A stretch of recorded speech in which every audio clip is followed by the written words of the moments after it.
গভীর মনোযোগ দিয়ে শুনবেন।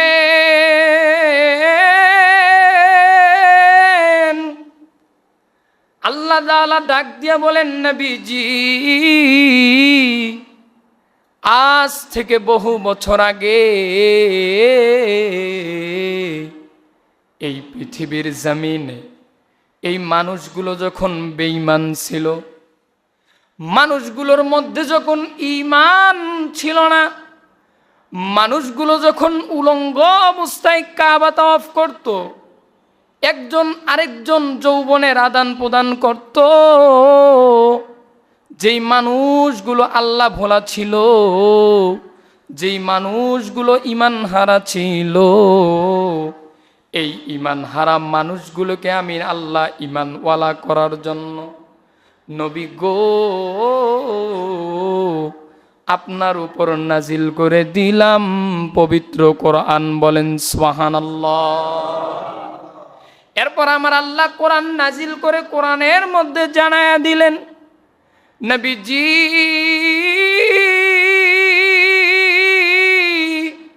ইন্নাল্লাযীনা আমানু ওয়া আমিলুস সালিহাত, নিশ্চয় যারা ঈমান আনবে, ঈমান বড় দামি একটি সম্পদ। ঈমান যদি কোনো বান্দার না থাকে, ওই বান্দার বডিটার কোনো দাম নাই।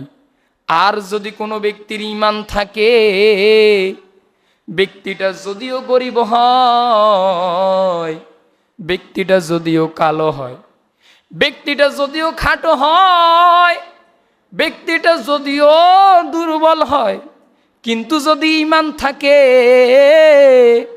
ওই ব্যক্তিটা আল্লাহর কাছে দামি হয়। এজন্য ভাইয়েরা আমার, আমাদের ঈমানকে মজবুত করতে হবে। এরপর আল্লাহ বলতেছেন, বান্দা নেক আমল করো। নেক আমল অর্থ ভালো আমল করো। ভাইয়েরা আমার, যে আয়াত আপনাদের সামনে তেলাওয়াত করেছি, আল্লাহ তাআলা বলতেছেন, ফাকুলতু আস্তাগফিরু রাব্বাকুম, আমার যেই বান্দা বান্দি আমি আল্লাহর উপর ইস্তেগফার করবে, আমি আল্লাহর কাছে ক্ষমা প্রার্থনা করবে। নবীজি আপনি উম্মতগুলারে জানায়া দেন, ইন্নাহু কানা গফফারা। বলেন সুবহানাল্লাহ। আমি আল্লাহ বান্দা বান্দিকে মাফ করে দিব। আমি আল্লাহর কাছে চাইতে হবে, আমি আল্লাহর কাছে চাইলে আমি আল্লাহ বান্দা বান্দিকে দিব। বলেন সুবহানাল্লাহ।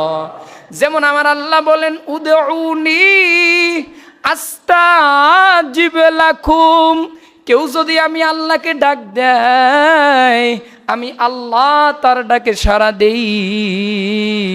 তাই ভাইরা আমার, আল্লাহকে সব সময় ডাকতে হবে, আল্লাহর কাছে চাইতে হবে, আল্লাহর কাছে নিজের গুনাহ মাফ করাইতে হবে। কথা বলেন ঠিক কিনা? এজন্য ভাইরা আমার, আল্লাহ বলতেছেন, ফাকুলতু আস্তাগফিরু রাব্বাকুম, কেউ যদি আমার উপর ইস্তিগফার পড়ে, ইন্নাহু কানা গফফারা, আমি আল্লাহ রাব্বুল আলামিন তার জীবনের গুনাহগুলো মাফ করে দিব। এরপর আল্লাহ বলেন, ইউরসিলিস সামা আলাইকুম মিদরারা, আমি আল্লাহ তাদের জন্য বৃষ্টি বর্ষণ করব। ওয়ায়ুমদিদুকুম বিআমওয়াল, কারো যদি ধন সম্পদ না থাকে, কেউ যদি ফকির হয়, কারো যদি ধন সম্পদের প্রয়োজন হয়, সে যেন আমি আল্লাহর দরবারে ইস্তেগফার পড়ে। কি পড়ে? ইস্তেগফারের আমল বড় দামি। ইস্তেগফার, আস্তাগফিরুল্লাহ অর্থ আল্লাহ আপনি আমাকে ক্ষমা করুন। কি করুন? আল্লাহ আপনি আমাকে ক্ষমা করেন। আপনি যখন আল্লাহর কাছে চাইবেন, মহান রব্বুল আলামিন আপনাকে ক্ষমা করে দিবেন। বলেন সুবহানাল্লাহ।